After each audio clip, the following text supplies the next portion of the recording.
Sameer Nigam, the CEO and founder of fintech firm PhonePe, has finally offered an apology following backlash over his comments on the Karnataka's job reservation bill.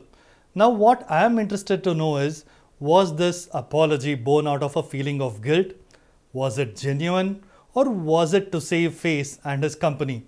There is a particular quote I want to pick out from his statement, which reads, and I quote, "I would first and foremost like to clarify that it was never my intention to insult Karnataka and its people." Never?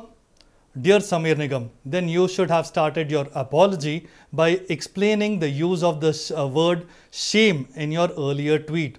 Who is this shame directed at? What I feel is that this apology is half-baked and stems from the fact that PhonePe found itself in the center of a social media storm in Karnataka. His comments ignited a wave of anger among many Kannadigas who accused him of being against the interests of Karnataka. Calls to boycott PhonePe was quickly gaining momentum, with Kannadigas flooding social media platforms with screenshots of themselves uninstalling the app.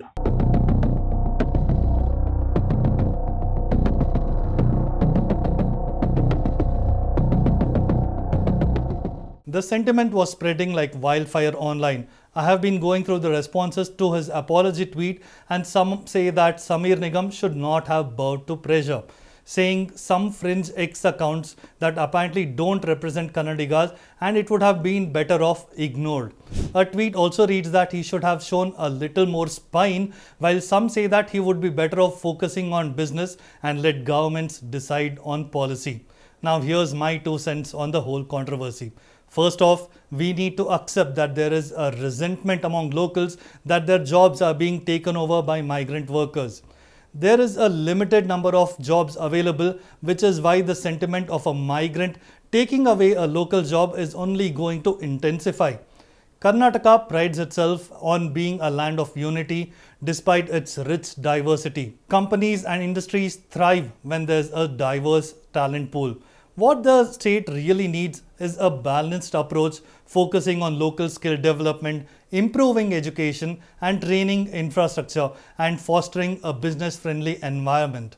Now, the economic slowdown in Andhra Pradesh, the social strife in Maharashtra and Haryana's legal battles, all of these are warning signs for Karnataka. There is no doubt that reservation in private sectors is always going to be anti-industry, and if introduced, it would stifle Bengaluru's growth engine. So meaningful discussions need to happen between industry heads like Sameer Nigam and the government to find a solution. Finally, I would just like to remind Mr. Nigam that this issue will not die down anytime soon, and you will need to win back the trust of the Kannadigas by walking the talk rather than firing trigger-happy tweets that will do long-term damage and provide more fodder for hate. This is Gautam Shankar for India Today SoSouth.